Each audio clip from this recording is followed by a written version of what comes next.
ਇੱਥੇ ਕੋਈ ਵੀ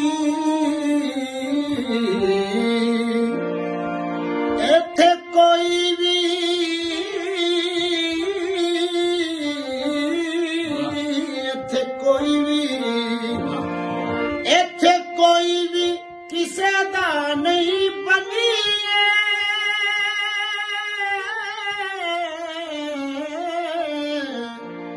ਕਿਸੇ ਦਾ ਨਹੀਂ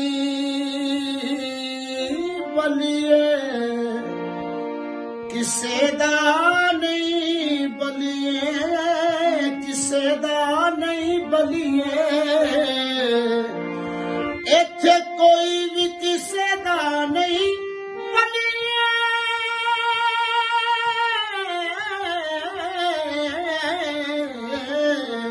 ਤਲਾਸਿਆਂ ਦੀ ਗੱਲ ਨਾ ਸੁਣੀ ਹਾਲੇ ਬਾਬਾ ਸੋਤਾ ਗੱਲ ਨਾ ਸੁਣੀ ਗੱਲ ਨਾ ਸੁਣੀ ਗੱਲ ਨਾ ਸੁਣੀ ਗੱਲ ਨਾ ਸੁਣੀ ਗੱਲ ਨਾ ਤਲਾਸਿਆਂ ਦੀ ਗੱਲ ਨਾ ਸੁਣੀ ਹਾਲੇ ਤਲਾਸਿਆਂ ਦੀ ਗੱਲ ਨਾ ਸੁਣੀ ਜੀ ਬਾਜੀ।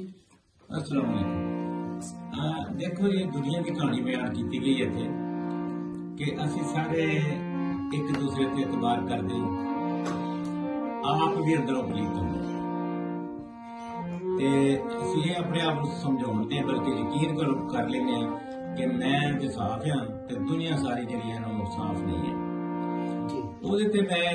ਮੇਰੇ ਅਰਜ਼ ਕੀਤਾ ਕਿ ਬਈ ਹਰ ਕਿਸੇ ਨੂੰ ਮੇਰੇ ਸਮੇਤ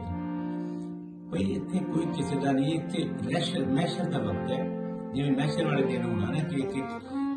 ਇੱਕ ਨੇਕੀ ਵਾਸਤੇ ਲੋਕ ਤਰਲੇ ਪਾਉਂਦੇ ਫਿਰਨਾ ਜਾਂ ਭੱਜਦੇ ਫਿਰਨਾ ਆਪਣੀ ਮਾਂ ਨੇ ਪੁੱਤਰ ਨੂੰ ਨਹੀਂ ਪੁੱਛਣਾ। ਇਹ ਦੁਨੀਆ ਨੂੰ ਅਸੀਂ ਉਹ ਮਹਿਸ਼ਰ ਬਣਾ ਦਿੱਤਾ ਹੈ ਆਪਣੀਆਂ ਗਲਤੀਆਂ ਨਾਲ ਆਪਣੇ ਖਬਾਸਾਂ ਨਾਲ ਆਪਣੀਆਂ ਕੁਤਾਹੀਆਂ ਨਾਲ ਆਪਣੇ ਗੁਨਾਹਾਂ ਨਾਲ ਕਬੀਰਾ ਗੁਨਾਹਾਂ ਨਾਲ। ਤੇ ਸਾਡੇ ਸ਼ਾਨ ਦੀ ਗੱਲ ਇਹ ਹੈ ਕਿ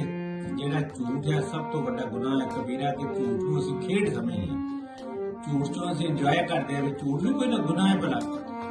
ਕਿ ਹੁਣ ਮਾਹੌਲ ਇਸ ਤਰ੍ਹਾਂ ਦਾ ਹੋ ਗਿਆ ਹੈ ਕਿ ਹਰ ਬੰਦੇ ਨੂੰ ਨਫਸਾ ਨਫਸੀ ਦੀ ਪਈ ਹੈ ਆਪਣੀ ਸੋਚਦਾ ਹੈ ਕੋਈ ਜੇ ਕੋਈ ਇਹ ਸਮਝੇ ਕੋਈ ਵੀ ਕਿ ਕਿਸੇ ਨੂੰ ਕਿਸੇ ਦਾ ਵੀ ਖਿਆਲ ਆਇਆ ਜਾਂ ਆ ਜਾਏਗਾ ਜੇ ਕੋਈ ਸਮਝੇ ਕਿ ਇੱਕ ਚੀਜ਼ਾਂ ਨਿਕਲ ਗਈਆਂ ਡਾਡਾਂ ਨਿਕਲਣੀਆਂ ਕਿ ਉਹ ਜਿਹੜੀਆਂ ਉਹਦੀਆਂ ਡਾਡਾਂ ਦੀ ਵਜ੍ਹਾ ਨਾਲ ਸੁਣ ਕੇ ਕਿਸੇ ਸੀਨੇ ਤੇ ਰਹਿਮ ਆ ਜਾਵੇ ਨਹੀਂ ਸਿਲਾ ਰਹਿਮ ਹੀ ਮੁੱਕ ਚੁੱਕਿਆ ਹੈ ਇੱਥੇ ਕੋਈ ਕਿਸੇ ਦਾ ਨਹੀਂ। ਹਾਂ ਤੁਹਾਨੂੰ ਤਸੱਲੀਆਂ ਦੇਣਗੇ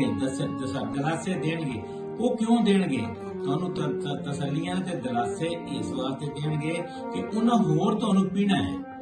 ਉਹਨਾਂ ਹੋਰ ਤੁਹਾਨੂੰ ਇਸਤੇਮਾਲ ਕਰਨਾ ਉਹਨਾਂ ਨੂੰ ਹੋਰ ਤੁਹਾਨੂੰ ਰਗੜਨਾ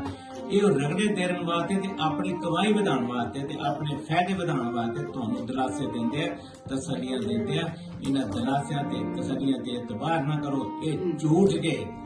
ਥੈਂਕ ਯੂ।